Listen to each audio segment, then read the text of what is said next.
listen. Never in my life associated the word boring with baseball. We know what's up. Me? Yeah. Famous? Yeah. And I'm like giddy over there smiling like, we're about to win this shit. Did everyone give you crap? Give me a good host story. I'm not picking it up. We both love the game. We talk about it every day. Get on baseball. Having some popcorn, you're fooling around your phone. I'd have to wait in line for 3 hours. Hang on, because it's about to be a wild ride. All right, Courtney Finnicum, you know who else I'd rather have on the podcast right now? I mean, I can't imagine there's anyone better to have on this podcast right now after what I just went through all day today. I don't think there's anybody better. Do you? You are correct. Nobody. Thank you. Nobody. I'd rather have nobody. So it's wow, what a day. Well, as we tape this, what a day. A little bit behind the scenes, pull back the curtain, that we were already planning on doing a podcast. It was going to be on just your ballpark review, your delicious ballpark review of Petco Park. And I can't wait for that. And we will also do this, but we have to, I sincerely mean it when I say there is nobody I'd rather have on the podcast right now, today, at this moment, or really anytime, but especially right now, Courtney. I was going to say, I mean, anytime, it's always a pleasure when we get to convene and talk about the wonderful game of baseball. But today, especially, just like what we did a year ago, almost to this date, when Rick Hahn and Kenny Williams got their walking papers, that was almost a year ago, Rob.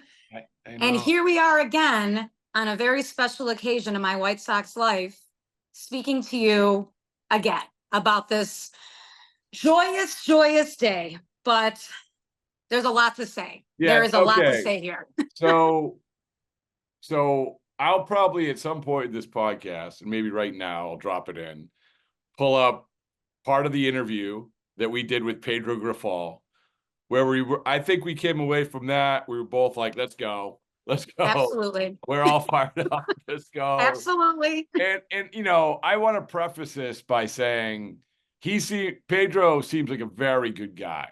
And absolutely. And my interactions with him have been great, including the podcast that we did. He was nice enough to come on just, a little while after he was hired. That's where your brand really took off, I feel like. It did. So you owe that to Pedro. I literally said this morning. I go, I have a lot to say on the whole Pedro Grifol era, of course. But at the end of the day, the silver lining is he put me on the map. So, I thank you, Pedro, for that. And then you proceeded to rip him for a year and a half. Literally. But listen, this is the way of the world. And it is. We have that interview. It was really an example of, he said, remember, and we'll get to what happened since that interview, which wasn't good. No. But really, Courtney, going back to that interview, it really felt like, especially coming off of Tony La Russa, it was hitting on all the right things. He was saying all the right things. It's like, it was almost, and I always use this like Rudy on the stool analogy, like from, like Rudy, like he's on the stool in the middle. But that's almost how it felt, like he was getting on the stool in the middle of the clubhouse. We're going to hit him high, we're going to hit him low, we're going to do it the White Sox way, and blah, blah, blah. And so, anyway, to go back to this, I want you to go back to that time of that feeling, because let's not forget that feeling. Let's not forget how you felt coming out of the La Russa era and how you felt after that interview. Can you remember that?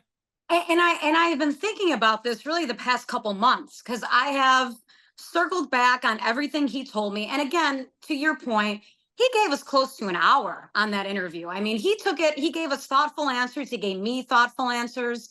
He answered the questions I asked him and my concerns for this team to the best of his ability at the time. And I do want to say that I appreciated that, because he didn't have to do that and he did it. So with all that being said, though, I think about the things he said to me and the things that he wanted to implement. And I remember, just as you said, I was so excited. I'm like, okay, this is the fresh start we were talking about. It's a younger guy. He's saying all the things I want to hear. But at the end of the day, he did none of that. None of that. And I look back and I think to myself, did this guy just really not know what he was getting into? Did he really not know how fractured this organization really is and how fractured that clubhouse was? I think back when I asked him a very direct question of, okay, the White Sox just, split time with Jose Abreu. He's gone. He was considered our number one leader in the clubhouse. Who do you see moving forward as that leader? And he really couldn't give me an answer on that. And to me, this is a guy who saw the Sox play in Kansas City all the time. So he was familiar with the team. And I think we don't have to be in the clubhouse to see players and realize that, okay, that's the leader of that team. I think there are guys that stick out to us without being in the clubhouse. And the fact that there was no guy that Pedro could really say to me without a shadow of a doubt that this is going to be the next leader, told me that he didn't really have an idea about what this team was about. That's kind of my thought on it. No, it's a great thought. And as you're saying that, I remember probably the biggest takeaway from that interview was that bout of honesty, or which we always love anytime we get an active manager on, which is him saying, yeah, there's times where I looked over at the White Sox, remember? Yep. I said, we're going to beat them. Like, we're going to beat them. Like, that was like, okay, thank you. Like, that's right. And we have, as bad as it is now, and it is much, much worse, unbelievably, than it was. Yes, unbelievably. Unbelievably. But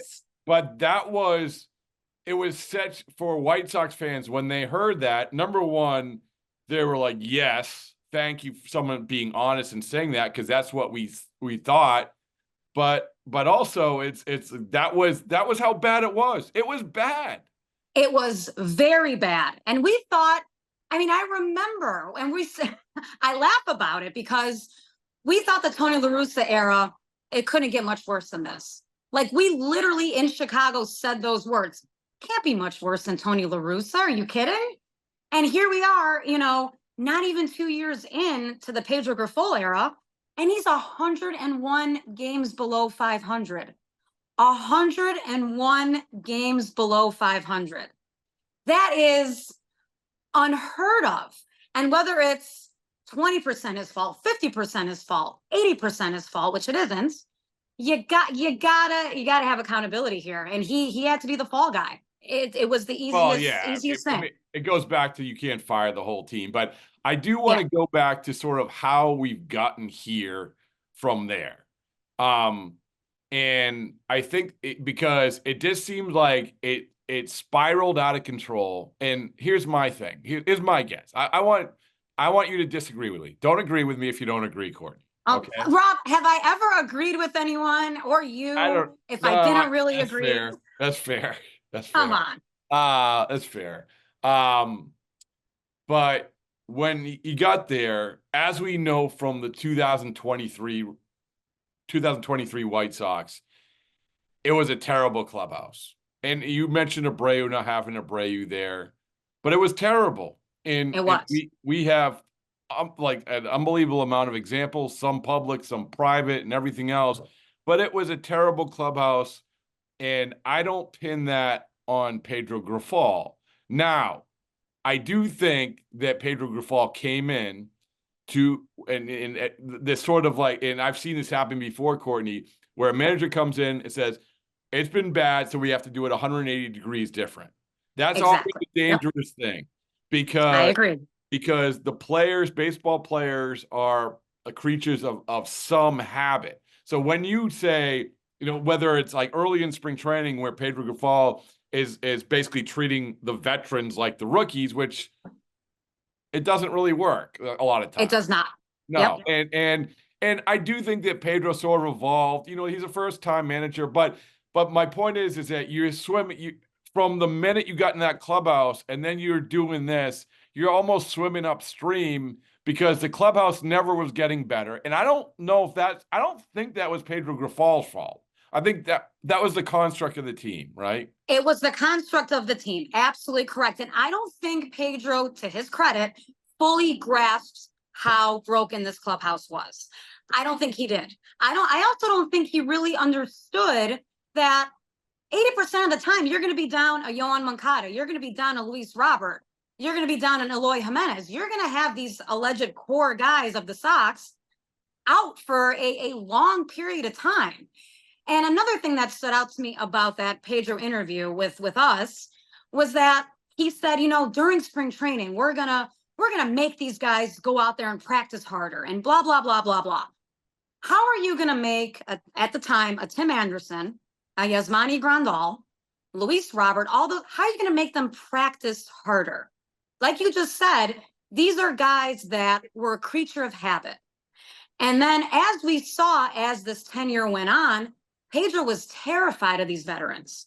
So to me, the only accountability Pedro ever put on any of the players was the rookies. That was a huge mistake, and that made Sox fans insane. So I think there was a disconnect in that clubhouse before Pedro, but I don't think he helped it.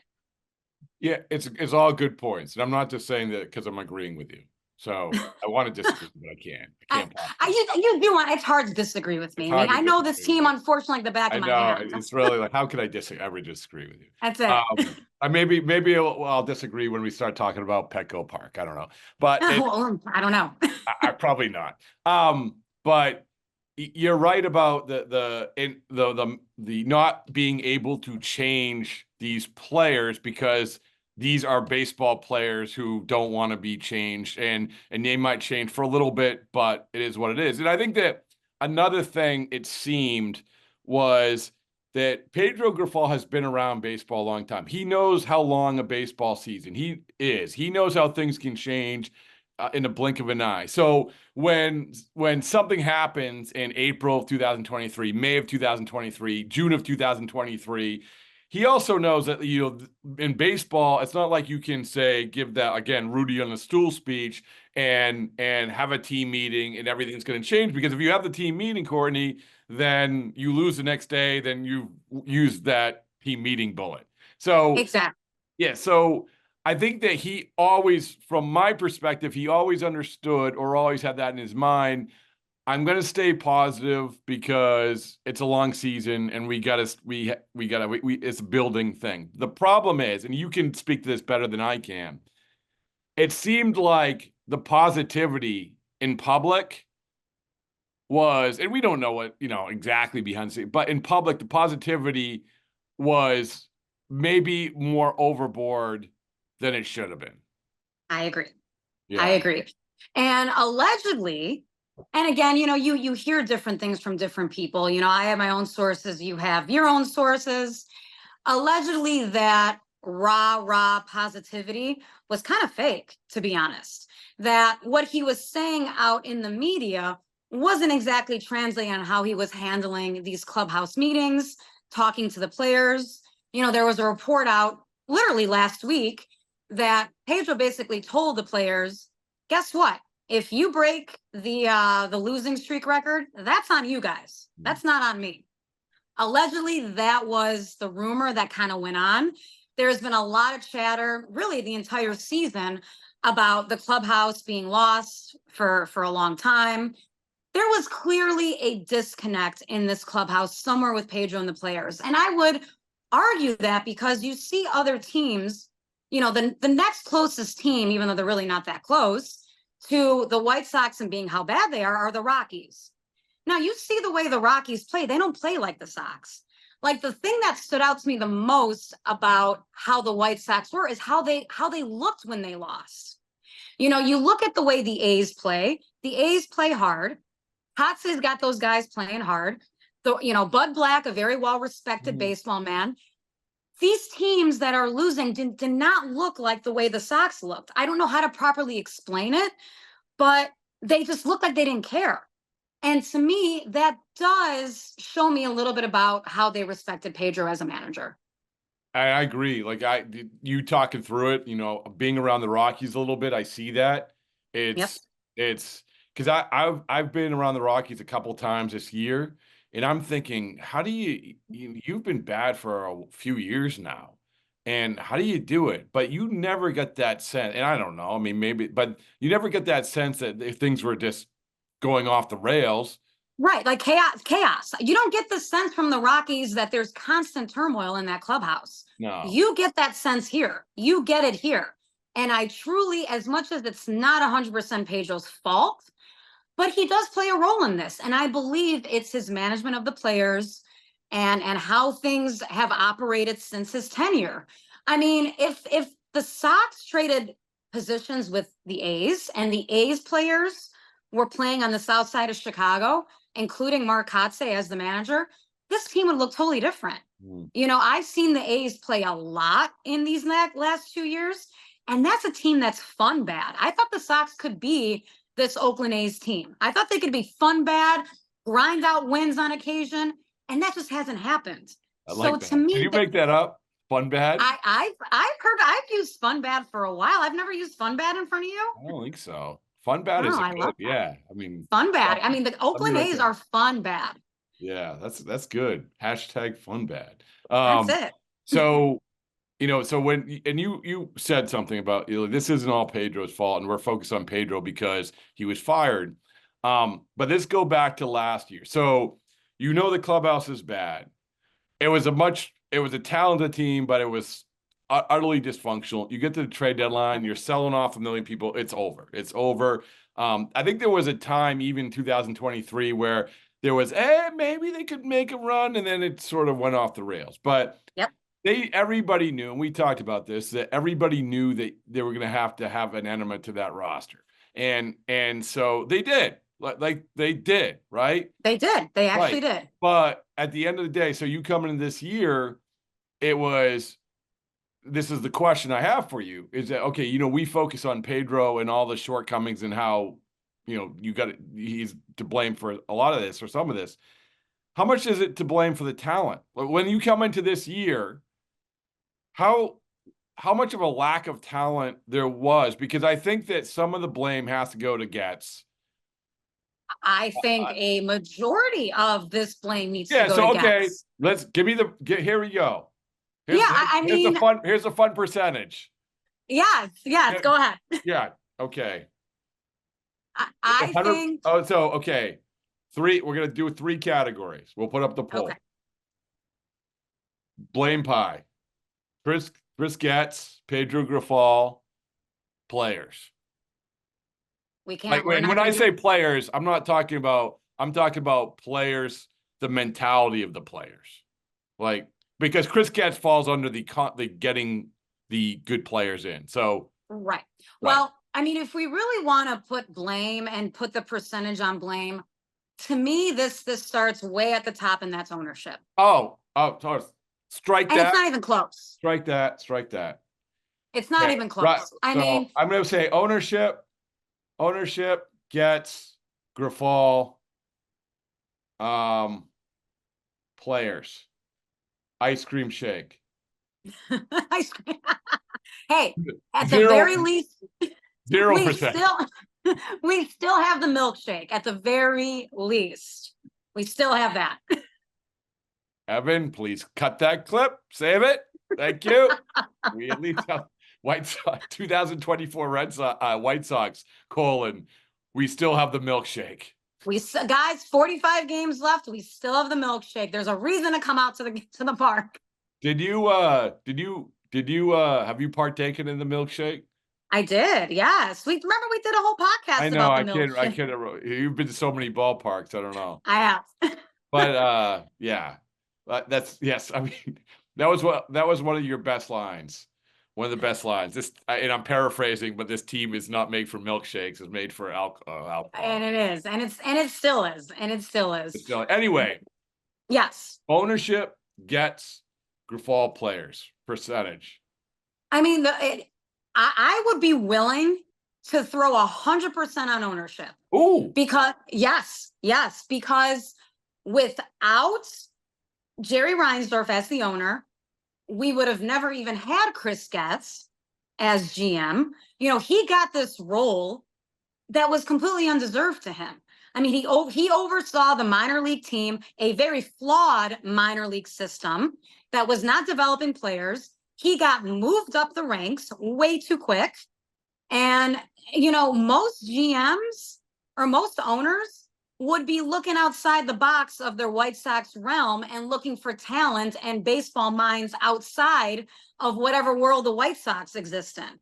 And Jerry's refusal to do that is mind-blowing and very frustrating, not just for Sox fans, but for Bulls fans. Let's not forget, he owns 2 teams in this town, and they both operate in the same dysfunctional way. So to me, 100% of the blame needs to go to ownership, and then it's just a trickle-down effect from there.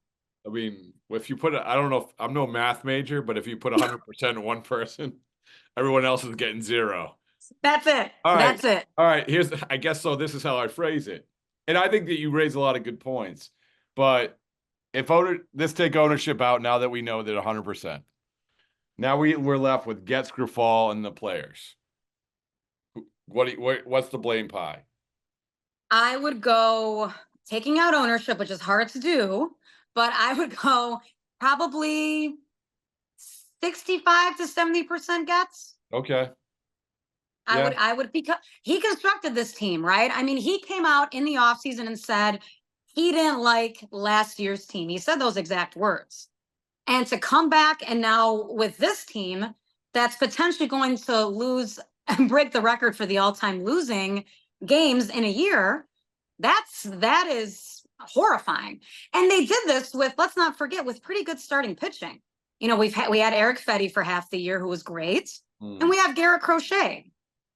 And they still managed to win only 28 games. That there is a serious fundamental problem here. It's funny because he went through the deadline, and you did the thing. You knew you were going to be bad, so you get the Phams, you get the Clevengers, you get these guys. Yep. You think you're going to trade them for something. But I was talking to one GM in June who would be on the high end, buyers. And they said, they should trade Crochet right now in June. And he was right. Like, obviously he was right for a few different reasons, including, by the way, Crochet comes out of nowhere and says this thing about, basically handcuffs and makes him almost untradeable.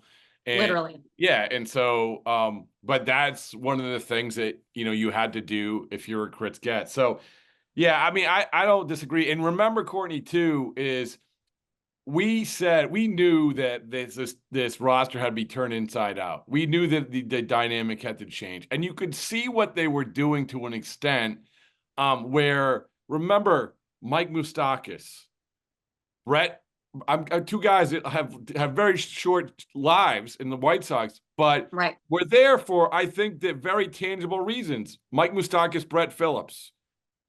And I'm probably... Leadership. Leadership. Leadership. I mean, you can people talk about Mike Moustakas about being the best teammate they've ever been around.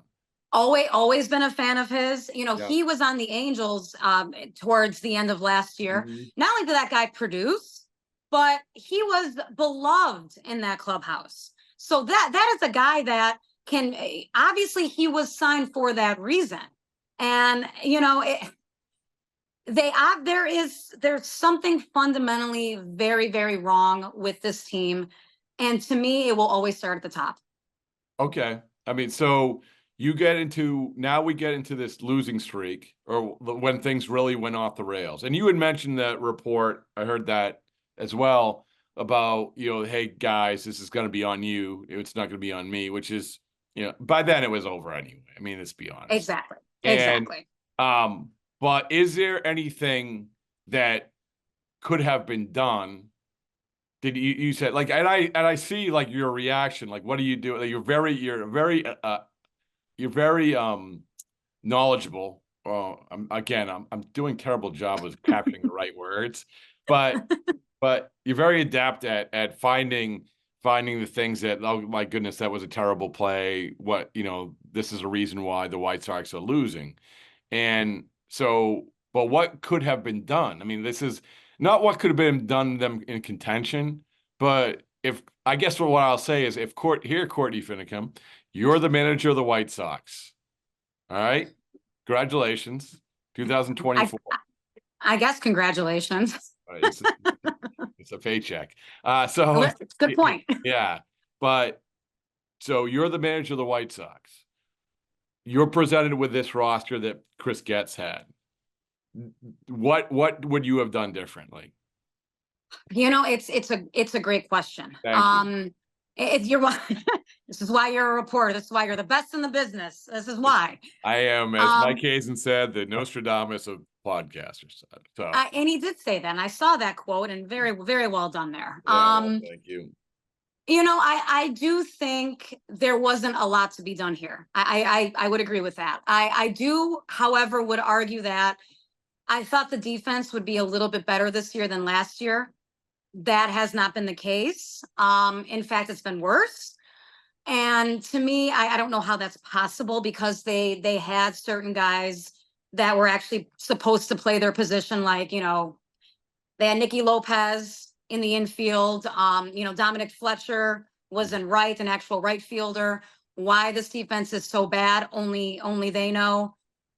There wasn't, I think the only thing I would have improved on is the way the pitchers were handled. I think Pedro was quick to, starting pitching was not the issue with the Sox.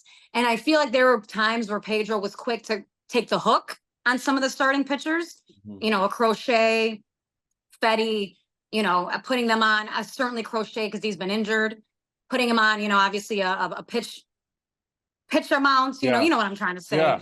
And then bringing in that horrible bullpen and then blowing games.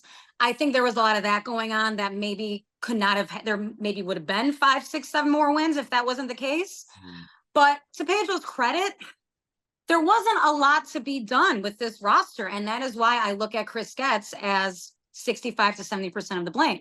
The only thing that Pedro could have improved on was maybe his communication with these players and not enabling chaos in the clubhouse, which is what it constantly felt like. I would like to go back. I got to go back to, it is amazing, the roster that they had, guys who have left, but not only left, but basically proven that they aren't like really feasible players.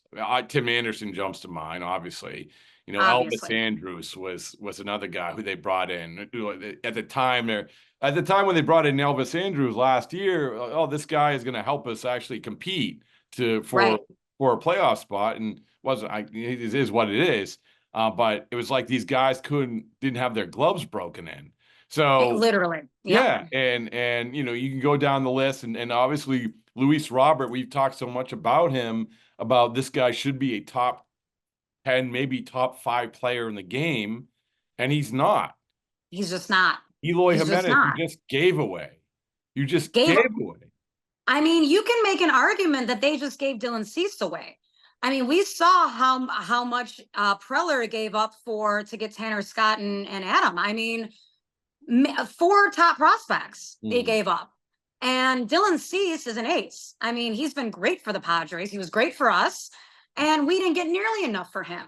There's something fun. Again, that's why a lot of the chunk of the blame goes on Chris Getz in this organization. It's just, you almost feel like the other GMs are taking advantage of Chris Getz. I mean, you give Eloy Jimenez away. That Fetty trade, I still don't understand how the Cardinals got away with what they did. They gave away nothing. I don't know. It will forever be a mystery. It really is. All right. Let's spin it forward. Give me the manager that you want. Talk to some other people in Chicago today. Names are flying around all over, and it's interesting because we know this isn't, to your point. I mean, it's ownership, and then it's Getz, or it's roster construction, and then it's manager. The manager is going to be only do so much, but you want a more palatable situation. What you want, Courtney, is a manager who is going to get the most out of the players that you have, right? Exactly. A lot of times that's what it comes down to. Who do you want? Anybody jump to mind? To me, if I had my pick of the litter, it's friend of the broadcast, friend of the podcast, my guy Terry Francona, of course. Ooh, because he would come on, Courtney. He would never ever do that. He would never do that. Of course not. But you asked me specifically if I had to pick anyone. Yeah. You did say that. No, it's fair, and it's a good one. I'm glad you mentioned that. And there are scenarios where I say you never do that. If if there was an ownership group that said, we're going to give you council money, then I'm not going to say never. I mean, he might do it. Right? I mean, Terry certainly knows. He knows the organization. He started with us. He knows the team. He was in Cleveland forever. I mean, he certainly knows how chaotic and dysfunctional this organization is too. But it seems like Terry is kind of dipping his toe in and seeing what jobs are out there, maybe getting back in the game. Would he want to take this mess on? Probably not. But crazier things have happened. Tony La Russa came out of the grave to, manage us for a couple of years. You never know. But, obviously. No, I was going to say something, but I'm not going to. Go ahead. Good idea. Yeah. I like Tony. Anyway, go ahead. But, I think that the Sox need someone, like you just said, to really work on what they have. Because at the end of the day, this offseason, again, Chris Getz came out this morning and said, there's going to be, this offseason, we're going to spend some money. We've heard that before. I think, there's a lot of names being thrown around, including our friend John Gibbons. Wouldn't that be kind of funny? Yeah. Another guy that's been floated for a couple months now has been Skip Schumacher of the Marlins, which I don't know how I feel about that. He's certainly young. I don't know what they're going to do, because to me, they can put me in there and there's still going to be all these other issues that are above and beyond anything a manager can do. So I'll tell you what, if you do get the managing job, don't forget about us, please. Oh, right. I would still do podcasts with you. Ooh, you know that. Come on. Let's go. Yeah. Another name which I had thrown out there, which, again, probably won't happen. How about David Ross? Yeah, I've heard that too. I've heard people talking about it back and forth in Chicago. Oh, how would you feel to have the ex-Cub, on the other side of town? It would be interesting. I mean, I feel like we're seeing now with this Cub team that maybe David Ross got a lot of that blame, that maybe it was a little undeserved last year. But yeah, I would be open to it at this point. I think David is a smart baseball guy. He certainly has the credentials. It would be interesting. He would be an ex-Sox player. He would not be an ex-Sox player, which would be a brilliant move altogether. So you're not all in on AJ Pierzynski? Don't even get me started on that. There's not enough time to get all that off my chest today. So I do not want AJ Pierzynski. Right. I don't want anyone of that ilk. So no. You would agree though that, and I don't know if you would agree, but I think that they should get someone who's managed before. Like this is the Pedro Grifol thing. You hadn't managed, and there's obviously examples of guys being successful of not managing. You look at the Mets, Carlos Mendoza's doing a pretty good job there. Yep. This happens, but I think in this situation, what you had, like Terry Francona is an awesome example, an awesome choice, because the minute he walks in there, who is going to say that he doesn't know what he's doing? Nobody. Exactly. You have to have somebody who can walk in that room, and everybody in that room, anybody who said, "Can you believe we're get this guy?" is shouted down by, well, yes, I can, because he's done it before. So exactly. Yeah. And I do think that was part of the problem here with Pedro, is that how are you going to have a Yasmani Grandal, Tim Anderson, all these veterans who kind of just do their things their own way? How are they going to respect a guy like Pedro? Now, you bring a Terry Francona into that clubhouse, you got a whole different vibe altogether there. So to me, because this team is so fractured, you need a guy that's well-respected, well-liked, knows what he's doing, been there, done that. To bring in like a Skip Schumacher who's, managed for 2 years, I don't know. I don't know if that's going to have the same value as like a Terry Francona would, or even a John Gibbons for that matter. Listen. I mean, you know that I'm pulling for that. Imagine a combo podcast of me and Gibby again. Come on. Oh my goodness, this would.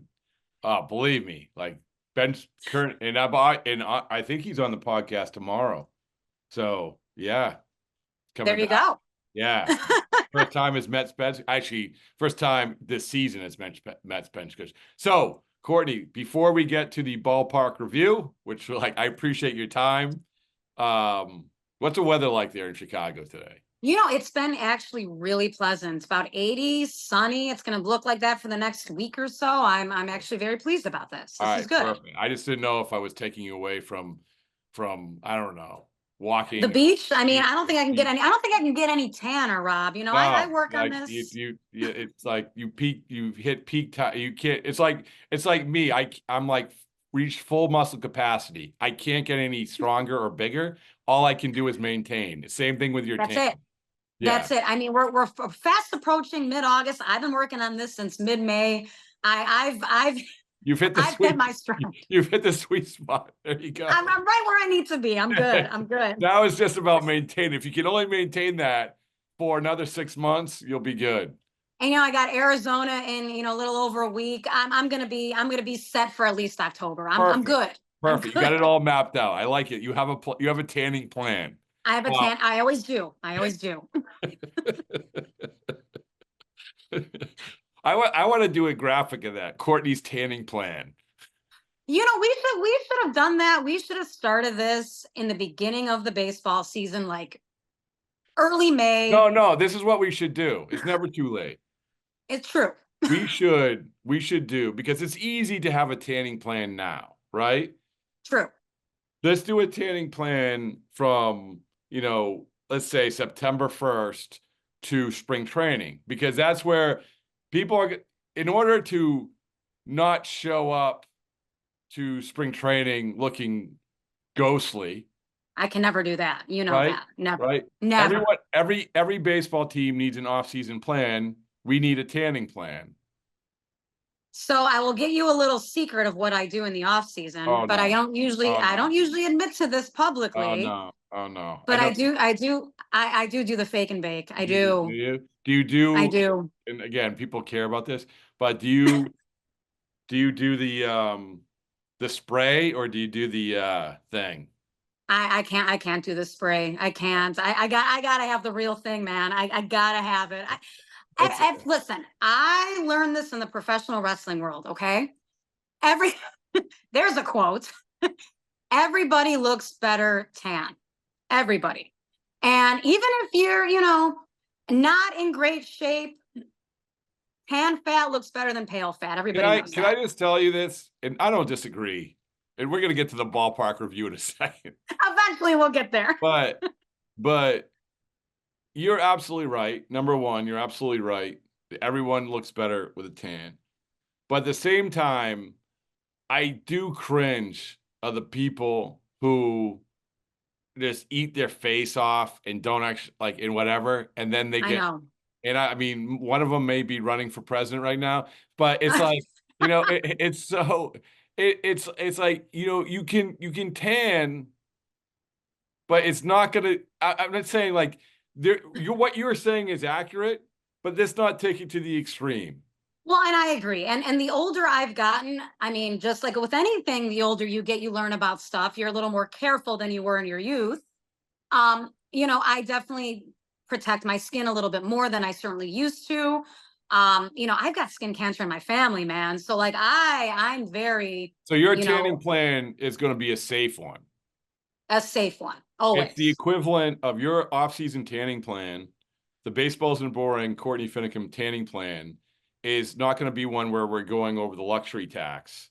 We're going to be responsible and execute a perfectly executed off-season tanning plan within the parameters of safety. Within the parameters of safety. I literally use the beds now just to give me a quick little boost in these, rough November, December, January months. And then I'm good to go for Arizona. That's all good. That's again, all part of the plan. I can't wait till producer Evan implements the Courtney Finnicum. He's going to be like, what is going on in this segment?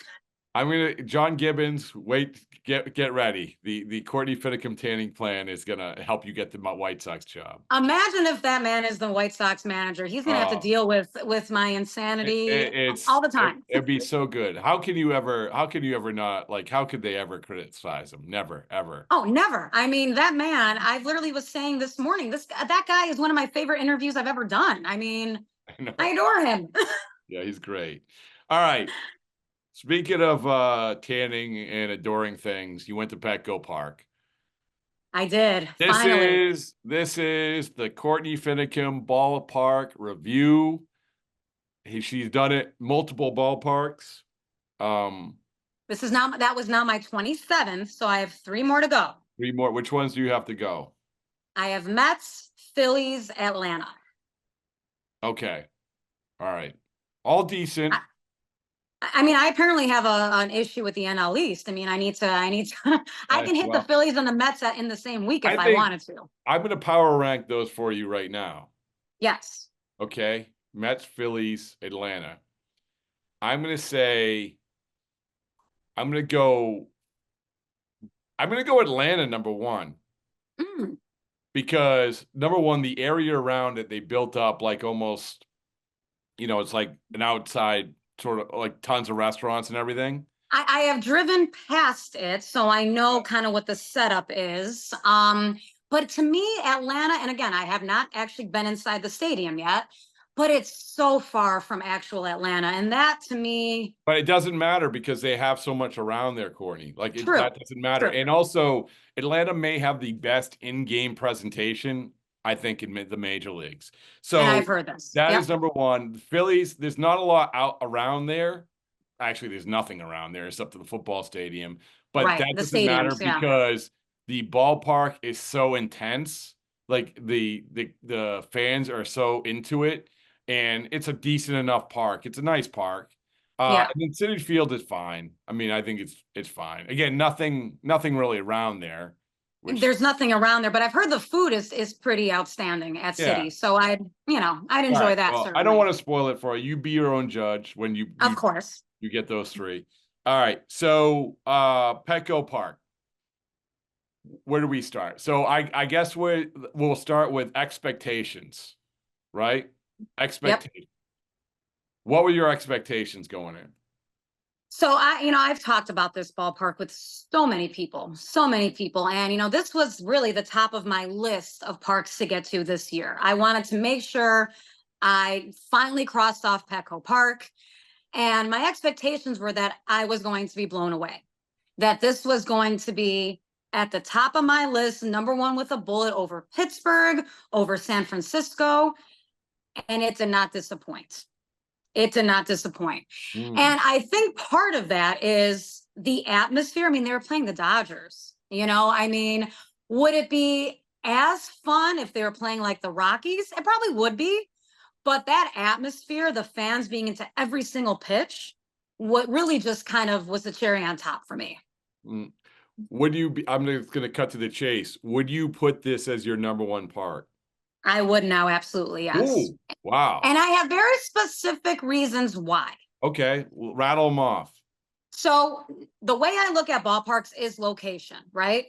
The location of Petco Park is prime. It's in the middle of the city, it's in the middle of downtown, and literally you can throw a baseball to a ton of restaurants, a ton of bars, everything walking distance, before the game, after the game.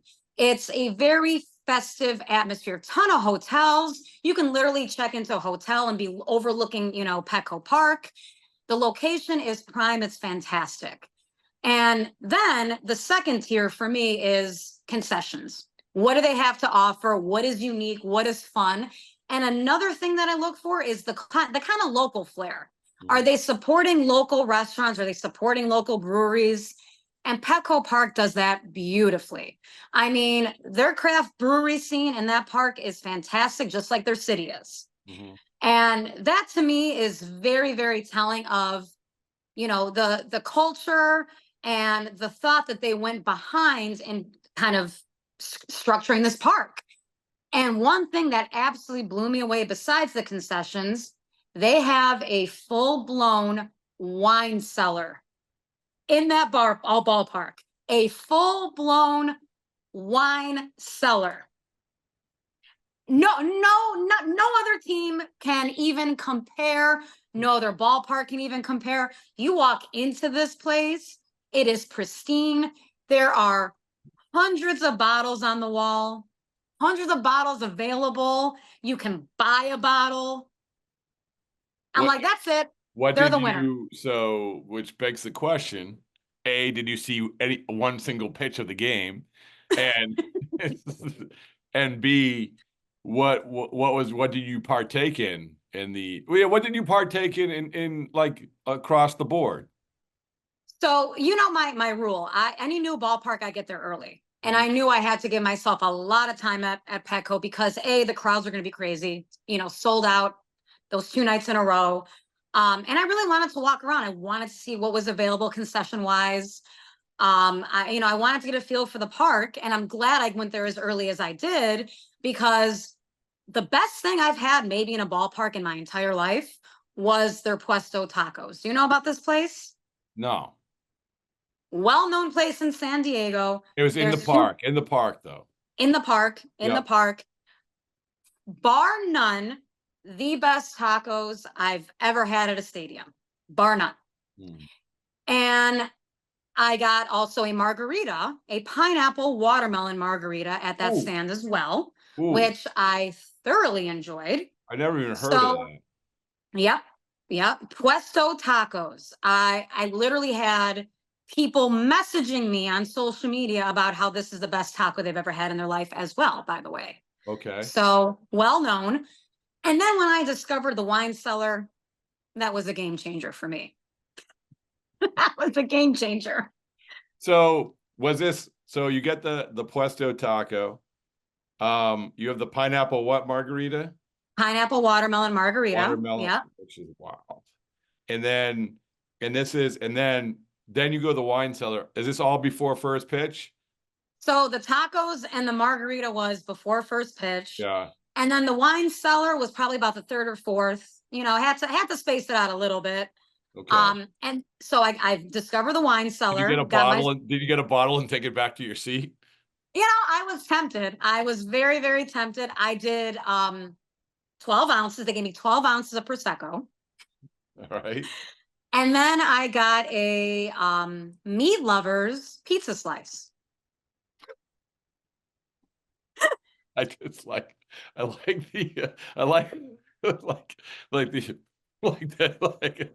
never seen someone so proud of. So I was very proud. So you had the tacos, and then you had pizza, and you had the wine. There it was. I mean, that's all I need in life are those 4 things. I don't even remember. Was it a good game or no? It was an incredibly good game. The Dodgers had the 5-0 lead in the first. Padres started to chip away at the lead, tied up in the 9th, won in extras. Nice it was a perfect baseball evening. Nice weather, obviously. Oh, perfect weather. Yeah. And then when the game was done, I'm like, you know what? I'm not even dealing with this crazy traffic right now. My hotel wasn't too far. I'm like, I'm gonna go hang out at a bar and have a cocktail and wait for the crowd to disperse. And exactly was that close to the park? That's another part of this, right? You have to be able to go somewhere after. You have to. I mean, before or after. I mean, I knew I was going to eat at the park because I wanted to try all the concessions like I always do. But the luxury of having, the Gas Lamp District in San Diego, I mean, it's known for its bars and restaurants. And having that a stone's throw away from your park, it's tremendous. So if that's number 1, what's number 2? I'm a sucker for Coors Field. I think Coors Field is a really nice job. Yeah. I really do. I mean, I wish the product on the field was better, but they have a really nice local scene too. They have a really good area around the park too of bars and restaurants. Yeah, they have that like little, I forget what it's called. I know what it's called. It's called the place where I ran my face into the pavement. Yes. No, you're looking great, by the way. You feel nicely. Yeah, there's a lot going on. But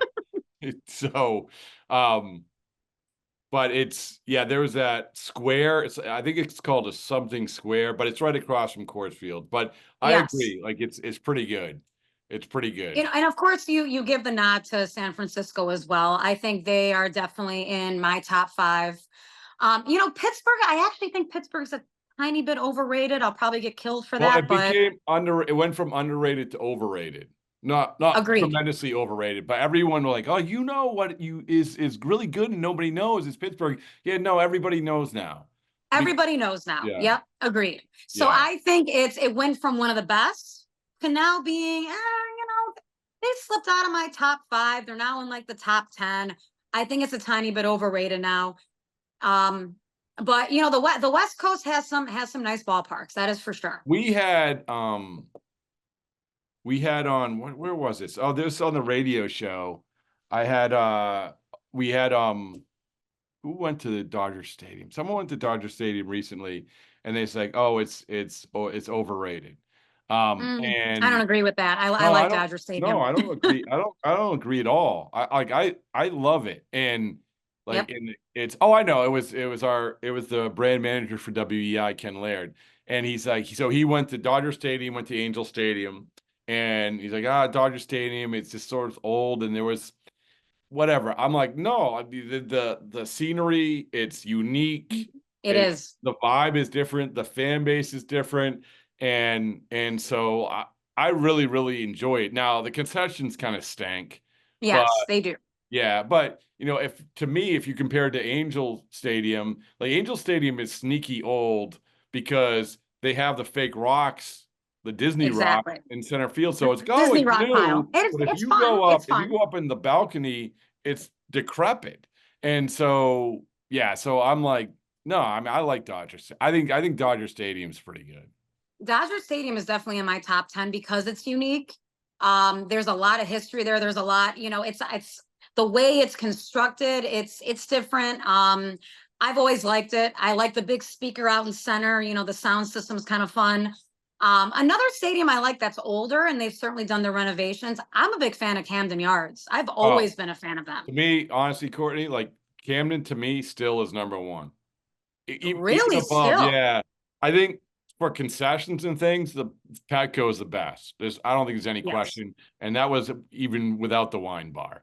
So, but but Camden, everything about it is I don't want to say economical because that's selling it short, but it's like you have the street to hang out in, everything's close. The sight line, everything feels close. It's like Fenway close, I agree. Wrigley close. It feels that way.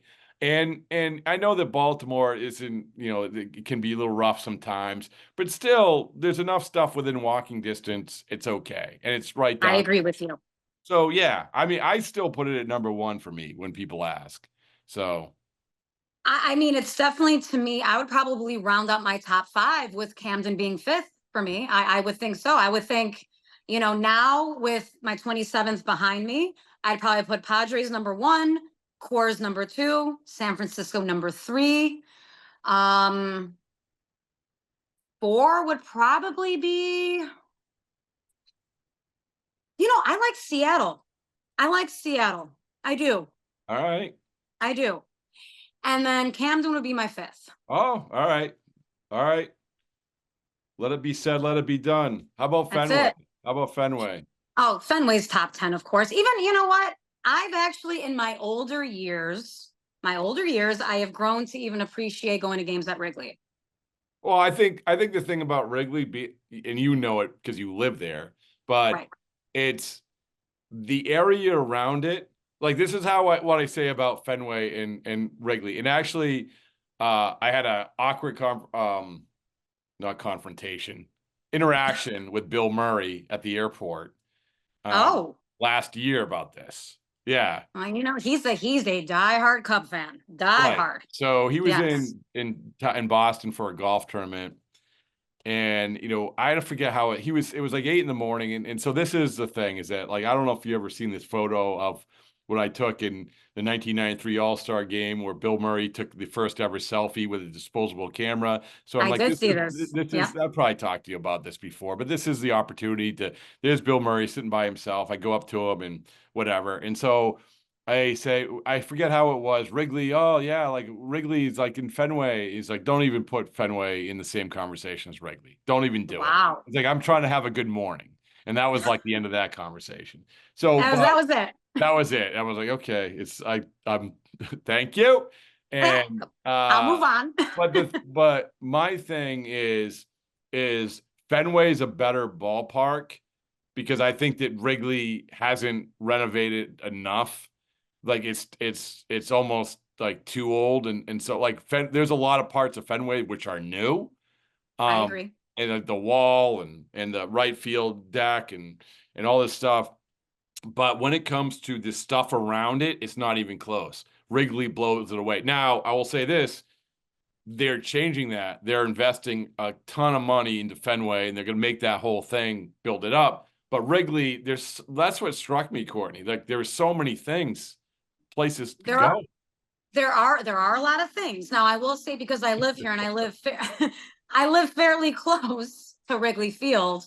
You know, a lot of those bars and restaurants are very overrated in my opinion. Yes. And that's just because I live here and I know the dynamics and I know kind of what goes into it. But yeah, I mean, as far as you're coming to Chicago and you're wanting to hit a stadium, you want to hit Wrigley Field finally. I mean, it's an incredible scene to walk into that neighborhood and all of a sudden see a ballpark. You know, it is a very special, unique thing. And I can only imagine, you know, the reaction to these, you know, these huge baseball fans that get to experience that for the first time. It's very special and it's very unique. So yeah. I can appreciate that. No, it's good. I like your top 5. I mean, I think we could discuss further, but Petco, I don't think any of these other 3 parks are going to eclipse. I don't think any of them are going to make your top 5. I don't. Really? So you think that, I mean, I've heard good things about Citi. I mean, I have Citi Field. But to me, Courtney, there's the airport. I know. You know, I know. And there's nothing. It's kind of weird when they don't build up something around it. And I'm sure there's some place that I'm not seeing somewhere around there, but nothing that's obvious. And it's the same thing when I went to Miami. When I went to Miami, that behemoth of a park, right? That's such a weird location. My God. So what I did was I went to the WBC game. I think it was Puerto Rico, Dominican Republic, but I wasn't going to the game. I just wanted to see the scene outside. And then I wanted to watch a game.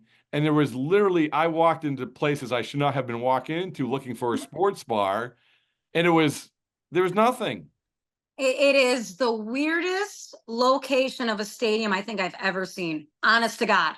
And that stadium in general is weird. You walk in there, it's over air conditioned. That place is freezing. Okay. I know it's Miami, but good Lord, let's take it down a notch.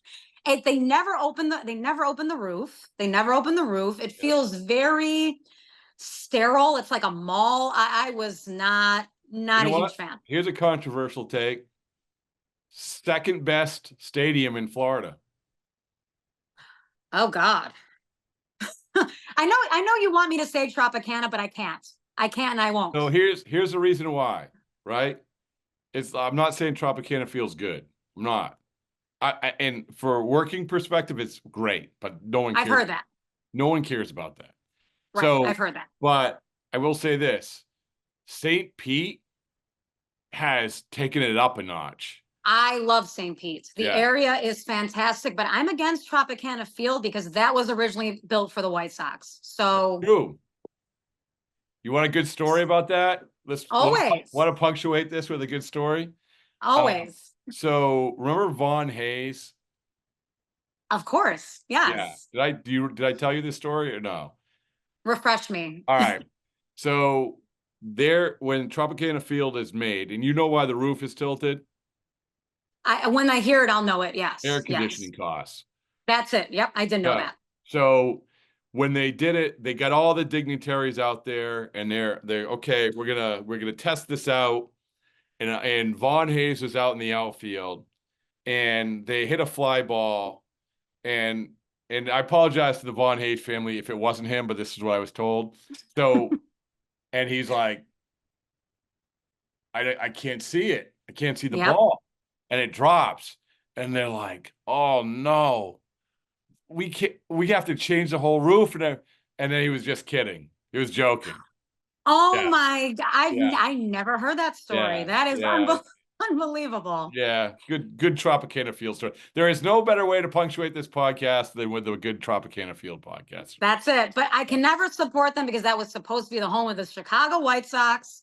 Cannot support that. And listen, your tanning, if that happened, your tanning plan would have been. Oh, would have been through the roof. I mean, pardon the pun. The Hollander. Oh, I've stayed there. I've stayed at the Hollander. I love that pool. Love that pool. You ever see the Vinoy? The rooftop, one of my favorite. The rooftop pool, yes. It's haunted. Yes. It's haunted, but it's got a good rooftop. Yeah. And I do believe in haunted hotels. I've had some experiences. That's all I'm going to say. Really? That'll be a separate podcast. Yeah, we're running long. Okay. All right, Courtney. Thank you. As always, thank you.